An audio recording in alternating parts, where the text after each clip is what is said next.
Hello everyone, and thank you for such wonderful comments in my giveaway video. There are already over 650 comments, so I guess it's gonna be quite a battle for that championship set. I didn't say in the video, but the tournament will be held as usual on Chess, and it doesn't help to write more than one comment on that video because the website I will be using to choose winners, they only choose one comment per user. So, it's kind of a protection from spamming.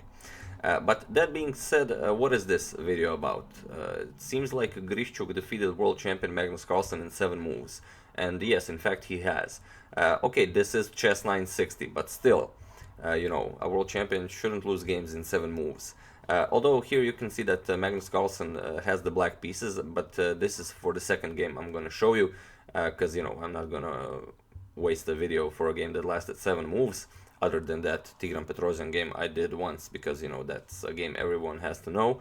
But in this game Grischuk has the black pieces, and since we have a Chess960 setup, I don't think there are any openings here, or if there are, I'm not aware of them. So Carlsen plays e4, we have knight to g6 by Grischuk, f4, f5, e5 now, knight to b6, we have d4, bishop to c4, now attacking Carlsen's queen on f1, queen to f2, and here Grischuk plays d6. Carlsen replies with knight to g3, developing his knight, and here we have d captures on e5. Carlsen replies with d captures on e5, and here's the problem. Here Grischuk castled, and yes, you can castle in Chess960. The king just, changes positions with the rook. So I can't do this move to show you because the interface does not allow me to castle now. But the castling is made, the king comes here and the rook comes here. So imagine there's a rook now on the e file. And Grischuk gave check to Carlsen's king on d1, and the king has nowhere to go. This bishop is covering e2, and in this position world champion Magnus Carlsen resigned the game on move 7. I mean, he can play queen d2 or queen d4 and give up the queen, but that's just pointless.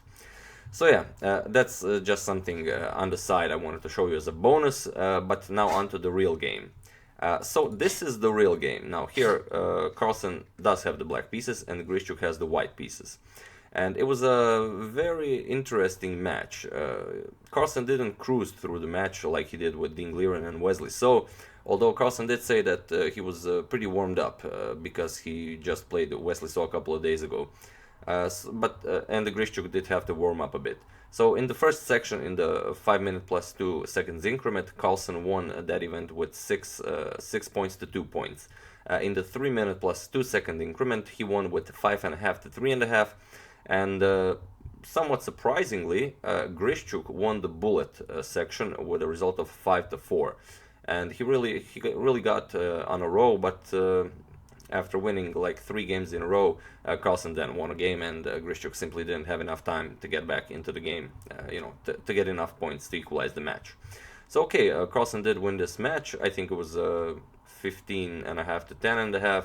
And a great game, a great match for Carlsen. Carlsen is now in the finals of the Speedchess Championship on chess.com, and he's waiting who will win in the match between Hikaru Nakamura and Sergei Karyakin, which will be played on 15th of December.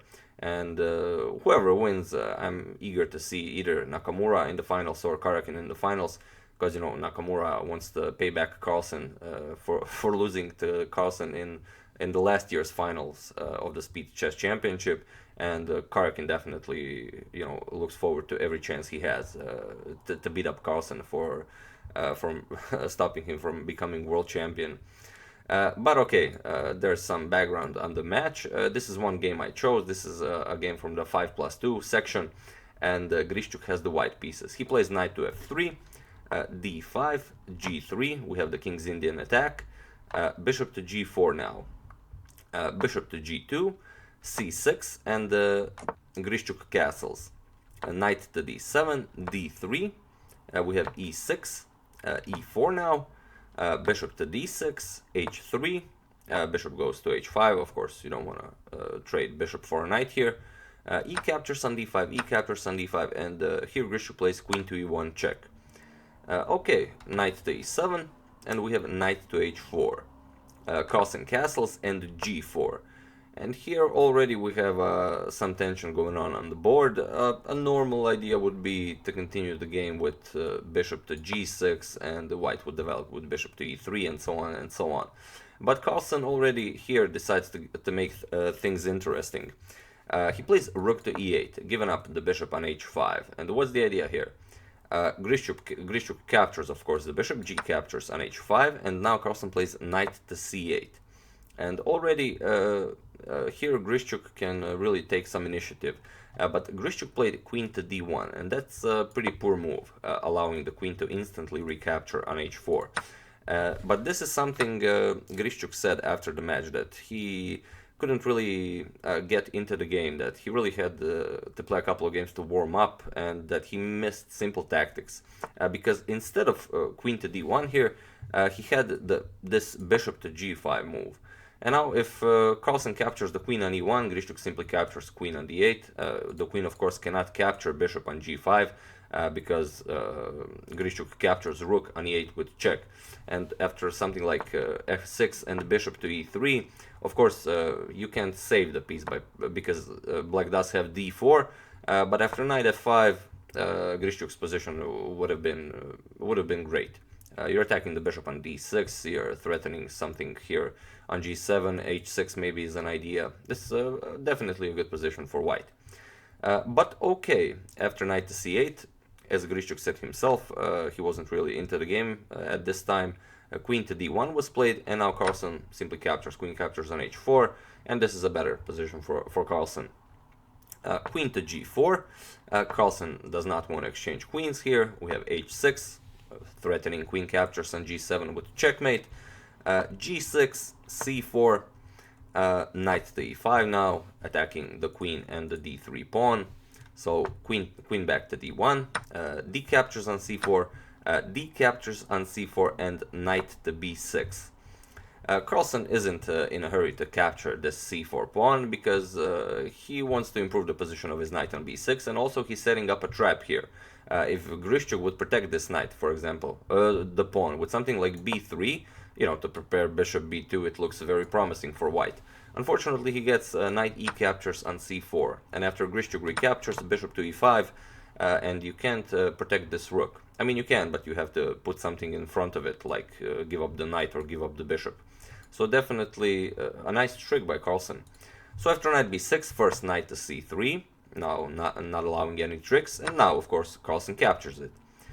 Knight to e4, attacking the bishop, bishop to e5, now pressuring the b2 pawn, and Grischuk plays queen to f3. He doesn't mind that b2 pawn.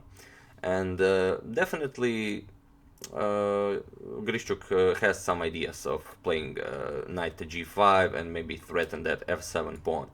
So Carlsen first plays f5, kicking away the knight. Knight does go to g5, but okay, now the queen isn't attacking f7 anymore. And here Carlsen probably should have went for something like queen to e7 or queen to f6, but he played bishop captures on b2 again. With an incorrect a move, but he manages to trick Grischuk. Here Grischuk played bishop to f4. Grischuk could have simply captured bishop captures on b2, and after queen captures knight on g5, this is perfectly fine for black. Something like queen to c3, threatening checkmate on g7. White's position is good here. Queen captures on h6, queen to h8 with check. King to f7, queen f6 check, king has to go back, queen h8 check. This could have easily been a drawn game if Grischuk wanted to. Maybe Grischuk saw this and he didn't want to draw. Maybe he wanted to win this. Who knows? And if you don't capture here with the queen, if you capture knight captures on b2, then queen to c3 attacks the knight and also threatens checkmate. This is now winning for Grischuk. So instead, after this bishop captures on b2, Grischuk played bishop to f4, giving up the exchange. Carlsen captured, bishop captures on a1, rook captures on a1, and queen to f6 now, attacking the rook on a1. Rook to c1, we have rook to d8 by Carlsen, now h4, rook to d4, We have queen to c3, now pinning the rook as the queen on f6 is unprotected, but Carlsen simply plays rook to d1 with check. You can't capture the rook because you lose the queen now on c3. So after checking the king, king goes to h2. We have queen captures on c3, rook captures on c3. Carlsen doesn't mind exchanging pieces, after all he's up the exchange.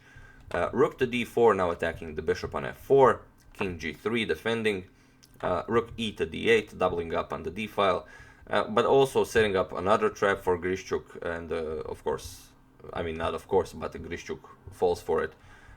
He plays bishop to f1, but it doesn't really matter what he plays. Carlsen would win this position, although, you know, you never know in a fast game. Here Carlsen finishes the game with rook captures on f4, and in this position Alexander Grischuk resigned the game.